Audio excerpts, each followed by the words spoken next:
আশ্চর্যজনক একটা ঘটনা। আমরা এসেছিলাম কলা বাগানে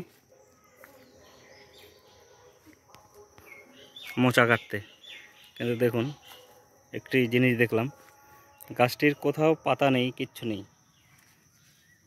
গাছটি পুরো মরে গেছে এই যে। কিন্তু তার মধ্যে যে কলা, কোনো পাতা নেই, কিচ্ছু নেই, যে মোচা, এই দেখুন, এই দেখুন এত টানছে তো ভিতরে একদম।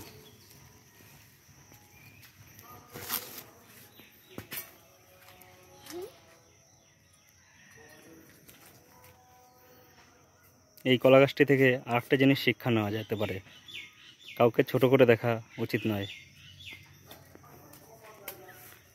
আজকে যাকে ছোট ভাবছেন সে আগামী দিনে উঠে দাঁড়াতেই পারে,